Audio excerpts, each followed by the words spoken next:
नमस्कार साथियों, जनसामान्य मुद्दे यूट्यूब चैनल पे आप सबका स्वागत है। अभिवादन स्वीकार करिए विशाल वर्मा का। साथियों, आज एक अहम मुद्दा है हमारे समाज का, हमारे देश का, हमारे धर्म का, हमारे जाति का, हमारे संप्रदाय का।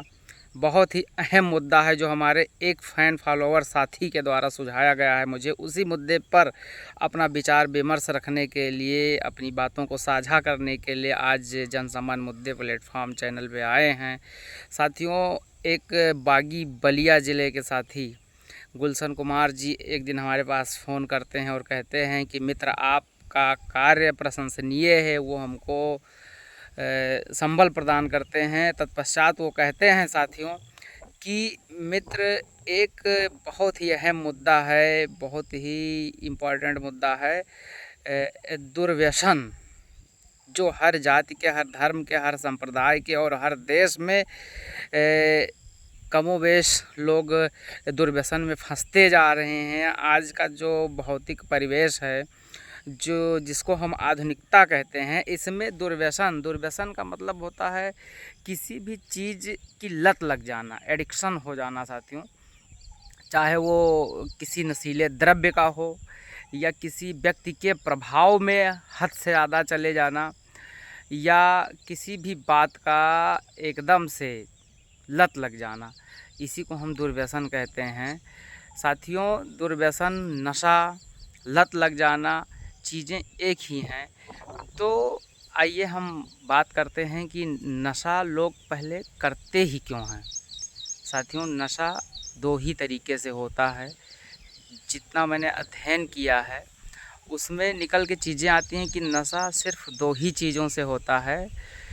एक तो शौकिया, किसी ऐसे कुसंगत में पड़ गए आप जहाँ पे आपको शौकिया नशा करने के लिए किसी ने प्रेरित कर दिया। धीरे धीरे थोड़ा थोड़ा करके आपको बीड़ी, तंबाकू, पान, गुटखा, शराब से लेकर के, और जब ये नशा मित्रों बढ़ने लगता है तो ये धीरे धीरे एक डली से लेकर के वो बीड़ी, तंबाकू, शराब से लेकर के अफीम और सबसे ख़राब नशा कोकीन तक चला जाता है साथियों।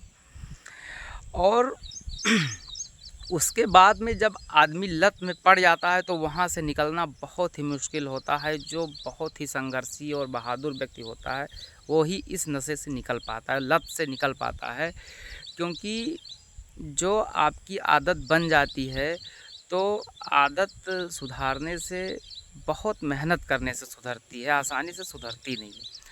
तो साथियों, एक तो यह है कि नशा व्यक्ति शौकिया तौर पे भी करना शुरू कर देता है, और दूसरी बात है कि जो है, एक होता है व्यक्ति किसी भी कारण से, पारिवारिक चिंता होता है, कैरियर की चिंता होती है, जब वो डिप्रेशन में जाता है, तनाव आता है, तो वो तनाव की वजह से भी किसी न किसी चीज़ों का सहारा लेना शुरू करता है। सबसे पहले तो अपने तनाव को किसी न किसी व्यक्ति से, अपने मित्र से बांटने की कोशिश करता है।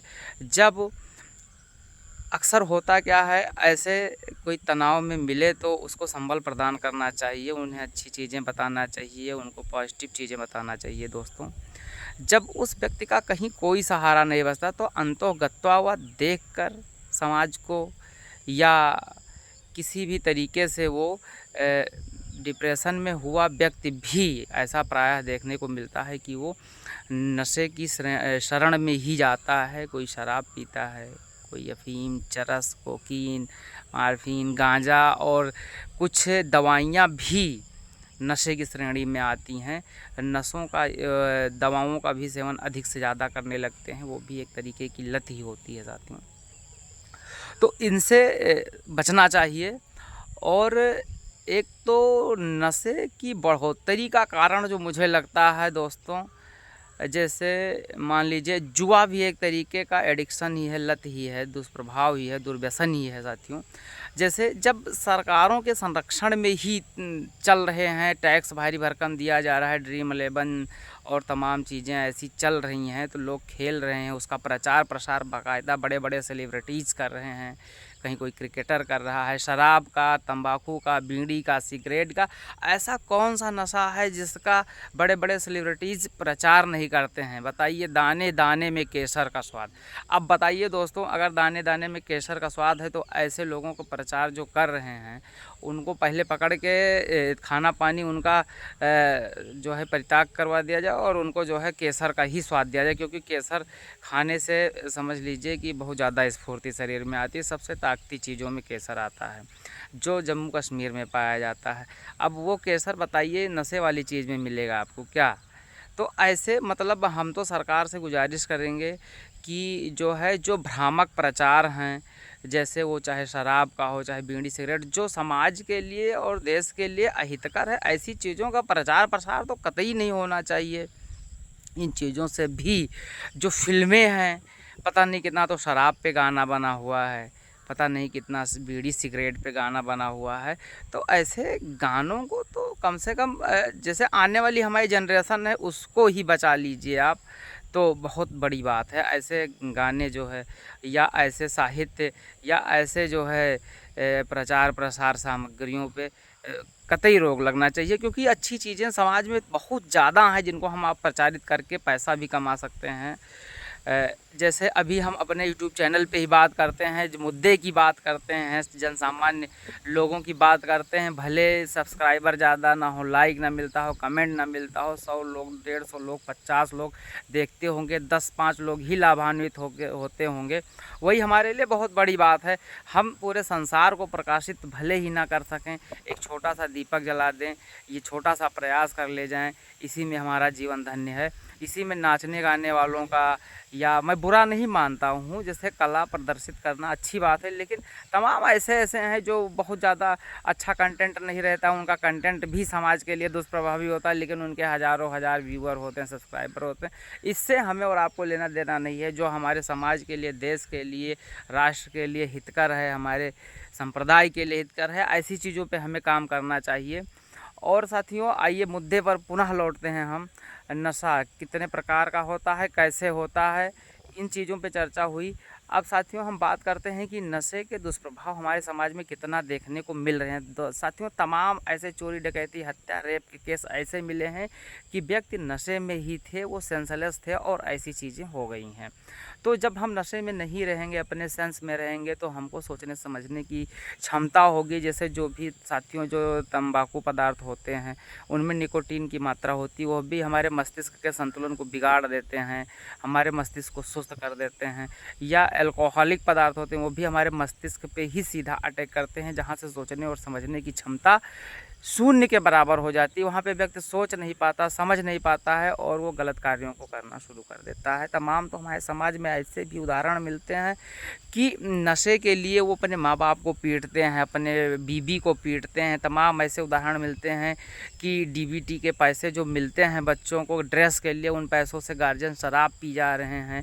बीवी के मजदूरी करके लाती है कि बच्चों का पेट भरेंगे, और वो मतलब हद है, पता नहीं कितना वो उनकी घृणित मानसिकता हो जाती है कि उस पैसे को छीन कर अपनी बीवी से, और जो है वो कैसे कायर पुरुष हैं, वो शराब पी जाते हैं। साथियों देखकर समाज पे दया आती है। इस दशा पे बड़ा कष्ट होता है कि पुस्तकालय पे उतनी भीड़ आपको दिखाई नहीं पड़ेगी, विद्यालय में उतनी भीड़ नहीं दिखाई पड़ेगी जितनी भीड़ आपको नशे की दुकानों पे, शाम को शराब के ठेकों पे दिखाई पड़ जाती है। दोस्तों एकदम मेला का जम्मट लगा होता है, लोग अच्छे अच्छे जाते हैं चुपके से, जो है वहाँ पे बार्गेनिंग भी नहीं करते हैं। 10 रुपये की सब्ज़ी खरीदेंगे तो वहाँ पे बार्गेनिंग करेंगे, गरीबों को सताएँगे।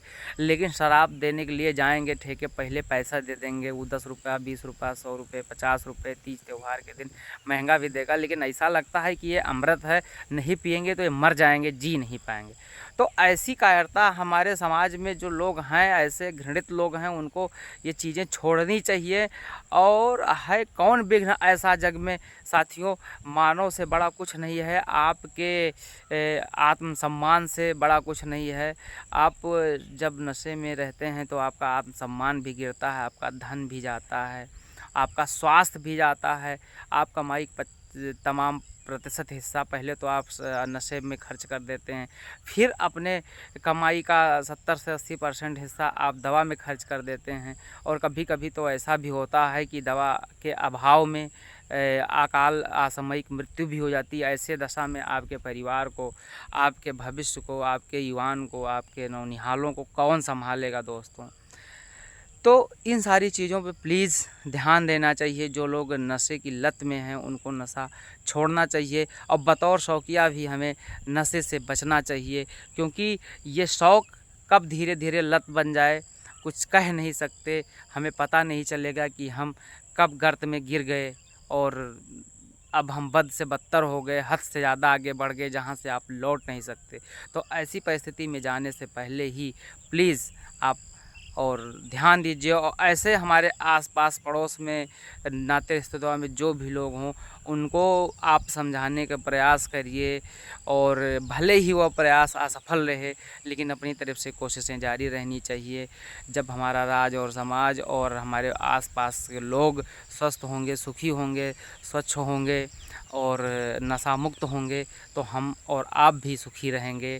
इसीलिए साथियों कहना है, एक डेटा आप लोगों से शेयर करेंगे, उसके बाद में वीडियो को क्लोज किया जाएगा।